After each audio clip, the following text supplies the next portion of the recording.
Hey guys, Aaron Dorr here. The number one reason we fight to defend our gun rights is to keep our own government in check.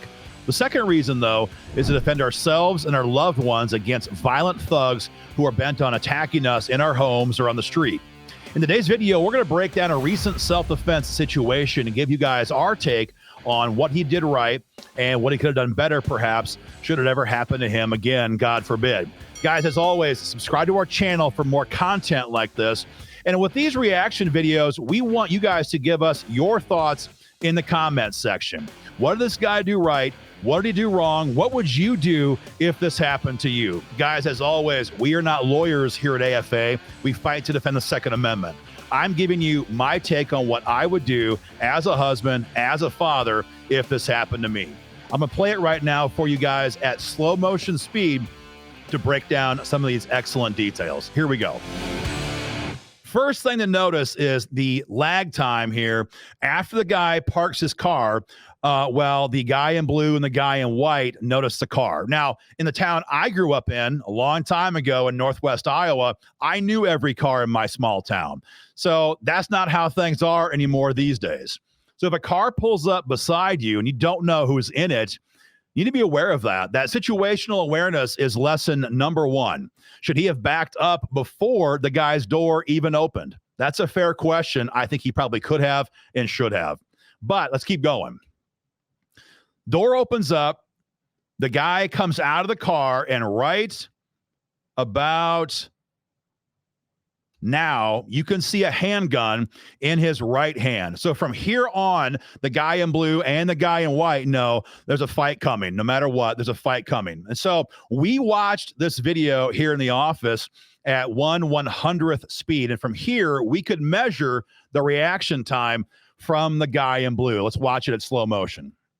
Guy in blue sees the threat, begins to do what? Before he does anything else, he begins to create distance. That's obviously lesson number two. You have to have distance. Action beats reaction every single time. And so if the guy in blue had stood his ground and tried to react right there, the guy in orange would be on top of him immediately. So the guy began to create distance right away. Watch this. Creates that distance, but right here, look right here. At this point, the guy in blue is backing up. He's got pretty good footwork, all things considered. But what do you see the guy in orange doing? Exactly. He is actually racking the slide on his handgun right now. So if the guy in orange had come out of that car with his firearm chambered, he would have had shots on target unless he missed, which of course they often do. But he could have had his shots on target before the guy in blue had his gun all the way up. So not carrying chambered, for those who still do that, is a lethal mistake that many people have made in the past.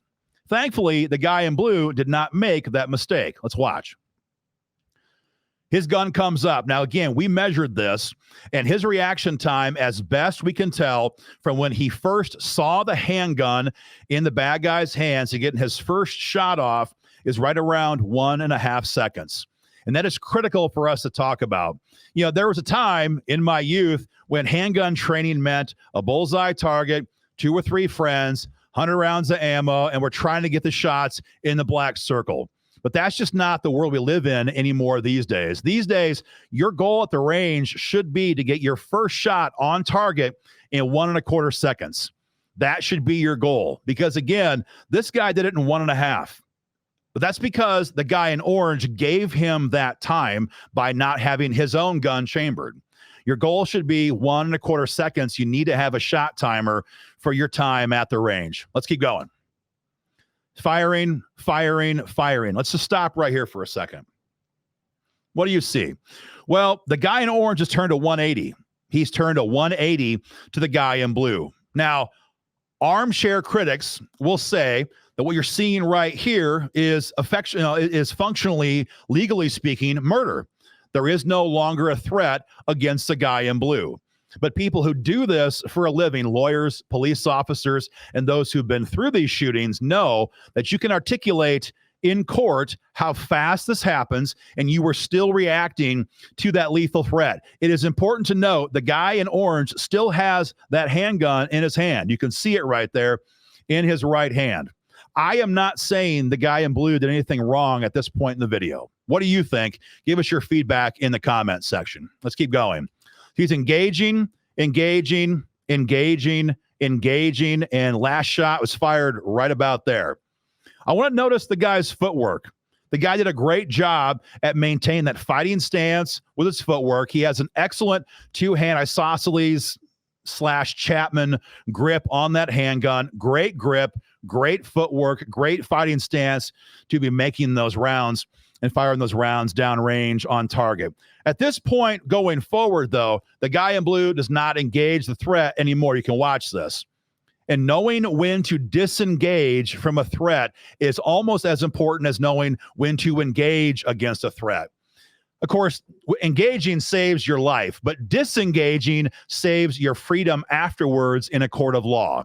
Because had this guy continued firing rounds downrange when that guy in orange and that car was a block away, they would certainly attack him for that in a court of law. Let's keep watching.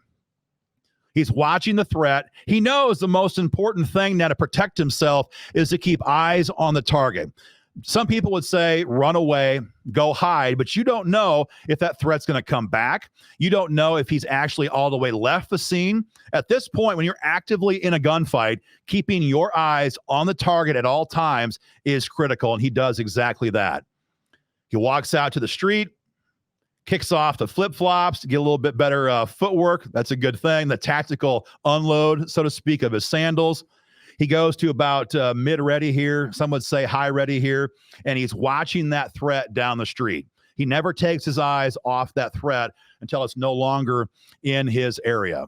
That is really critical stuff. So situational awareness, could he have done better there? Maybe a little. Give us your thoughts in the comment section. Carrying chambered. Thank God the guy in blue carried chambered. If he had not, he probably would have been dead at the end of this video. Number 3, he created distance. He gave himself time to react. That is critical. He knew when to disengage from the threat as well. Also, very important stuff.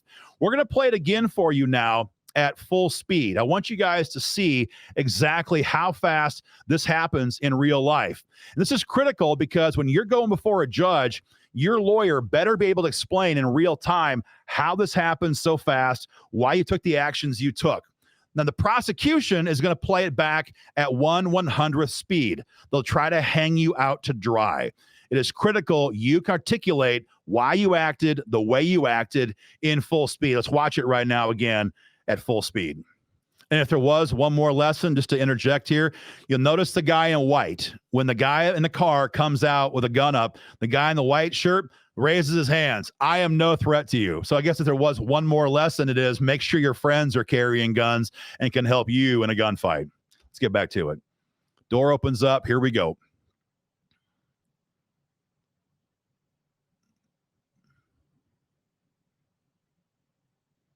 Total time of engagement from when the guy came out of the car with the gun to the guy finished his reaction is somewhere around 6 seconds.